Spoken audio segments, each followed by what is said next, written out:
So today we gonna talk about my first time seeing somebody get cut in prison. My first time seeing somebody get their face ripped open in prison. Now this is Greene Correctional Facility, 2012. Summer 2012. I got a 12 number. I'm fresh up there. Only been there a few months probably. When I first got there, I was on the south side. They put me in the mess hall dorm, like D dorm.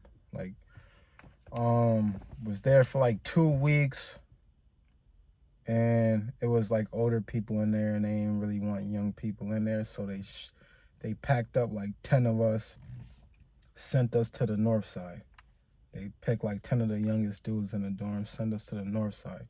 Now at the time, the south side was like, it was like a nursing home. The back was like where all the gang members was at. So yeah, I have an idea of what's going on. So I'm in the north side, right? It's lit. Everybody back there. But we're gonna talk about me witnessing somebody get their whole face ripped open. Like literally. It all started, I ain't gonna say, let me see how I put this. A big homie, a big blood, was on the phone. You know, in the dorms, you got two phones. They look like pay phones, two little phone booths. So one of the big bloods, he was a big blood, but he was like small, like size-wise. Like, looked like he ain't work out much or at all. He just talk on the phone, chill. So it was his turn to use the phone, but somebody was on the phone. Now, the dude that was on the phone was like 300 pounds, bald head. He had like 15 of life. He been down like 20 years, and his classification dropped, and he came to the medium. So he's on the phone. He's basically sticking up the big blood for the phone time. The big blood knock on the door. Yo, it's my time to use the phone. Big dude just like, yo, get out of here. I got the phone. Like, you see me on the phone. Like, you feel me? Now the big blood, he ain't arguing with him nothing, cause like, it's like, you feel me? Like, he just like, all right, walks off. Comes back. Yo, I need the phone. Big dude like. So now big dude calling multiple different people, just banging out the time. You know, you get 30-minute calls. He on the phone for like 2 hours while it's the big blood's time to use the phone. You feel me? So the big blood misses his phone time, all type of this. So he feels some type of way, but he ain't gonna try to fight him or nothing, because he like 5 times his size. So long story short, like the next day, it's yard time. You feel me? Big blood don't go to the yard. He like being on the phone chilling. So the dude that got stuck up for his phone slot, he stay in the yard chilling. So the dude that didn't want to get off the phone, he goes to the yard. He's actually from my city, from like my area. I'm from Albany. The dude that ended up getting cut, who was on the phone, he from like Schenectady or something. So like, we all supposed to stick together, the whole 518 area, upstate New York, whatever. So long story short, the dude who didn't want to get off the phone, he's in the yard. Boom, he's sitting there. He watching people play basketball. I'm on a bench right next to him. He's sitting on like the light pole. You got the light pole, and then at the bottom of the light pole, it's like a cement block.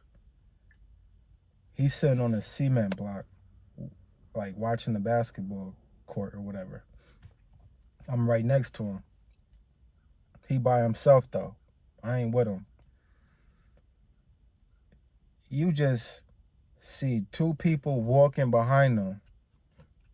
A big dude that's 6'7". That's what they called him too, like 6'7" or 6'9". One of them tall numbers. He like 6'7" or 6'9" from Buffalo. And another dude from Buffalo, little short dude. This 2012. So if y'all was in them yards, 2012 in Greene, let me know their names if you can in the comment. But long story short dude just come behind him. I still hear that sound to the day. Yeah. Then you see the big dude. Bow. So then he stumbled. He don't know what's going on. He just like, he in shock for like a good 2-3 minutes. The dudes that caught him and hit him already walked away. You feel me? Or ran away, however you want to put it. And I'm just like, dang. Nobody really know what's going on besides the big homies on the other side of the yard, because they are watching from like the handball court. Probably like probably like 200 feet away. Me and the dude that got cut. It's only us that know what's going on or like see what's going on. I'm just in shock. He walking around holding his face. After like 2-3 minutes, he runs to the big homies, or tries to, and try to square up with them. You feel me? The cops see what's going on, so they start rushing the dude that got cut. That's all they see is a dude with his face leaking, trying to fight people. Now like 10 guards come. Now he's fighting the guards, knocking the guards out. Boom, boom. They throw him on the floor. They got the part that his face that's cut, they got it on the floor. Like on a pavement, while his face is ripped wide open. It was terrible. Then now the whole yard got to get on the ground. So we go get on the ground, on our stomachs, our face on the floor, the whole yard. Now my two boys from my hometown, they end up on the floor right next to me, because after the dude got cut, I go over to my people, the rest of my people from my hometown. So we all on the floor. They like, yo, what happened? I'm speechless. Like, I can't even talk. Like, I can't even explain what happened. I can't even, like, the words won't even come out of my mouth. Like, this is my first time seeing somebody get cut for real.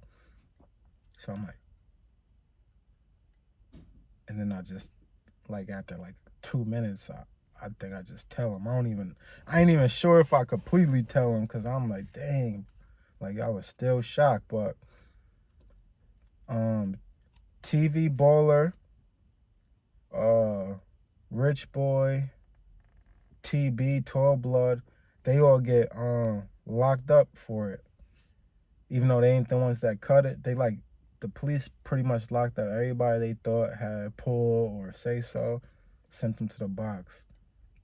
They all end up leaving the jail, all type of stuff. Like, if y'all was in Greene with TV, TB, Tall Blood, and TV baller, Rich Boy from Brooklyn. It was like a total of like 7, 8 of them, maybe 9, 10 of them that went to the box for that, because the box got full after that. Like, I went to the box right after that, probably like 2-3 weeks later, for knocking somebody out on a walkway. But that's another story. But yeah, man, the whole box was filled because of that. They locked everybody up. It was bad. We was on the floor for like a good hour. We had to go one by one, each get searched to leave the yard, all type of stuff. Check our hands. Now, the dude that got cut, remember, he was from my hometown. Now, when I'm out the area. Now, the head of like the white boys was from my area too. So they wanted to go to war with the Bloods behind that. And I'm in the dorm with KK Balla from Queens, I-9 from Queens. I think they from like the 40 projects. They in the dorm with me. They homie. They blood at the time, whatever. And I'm also in the dorm with the head of the white boys, like the Aryan Brotherhood, but they go by another name. But yeah, my boy Ratchet, he a white boy, head of the white boys. He from Schenectady, the same city where the dude got cut from. So he ready to go to war about it. They got some big stuff. Like now KK called me to his bunk. He like, yo, cause he see the white boys talking to me. Cause I'm like the only black dude they talking to, cause I'm from the area. Like they from like 15 minutes from Albany, where I'm from. So they see the white boys talking to me. KK called me because the white boys want to like move on them. Then KK called me over. He like, yo, what they talking about? I'm like, I lied to him. I'm like, they talking about like football or something. You feel me? So that I really stopped that whole war from even going worse. And I was cool with the dude that got kicked, who got his phone slot stuck up for. Like one of the Bloods, I was cool with them also. Like I was like neutral. I'm in the middle, minding my business. But yeah, man. So I stopped that war from getting serious. But like that was my first time seeing somebody get cut. They used like a can top from like a, from like a tuna can. They open it. I still hear that sound to today, man. That was crazy. Like that was in the North Side Yard in Greene, 2012. I was in H dorm and I was in H1, first dorm on the North Side, and that was wild, man. But I got more stories coming. I just thought about that one. Like that was crazy, man.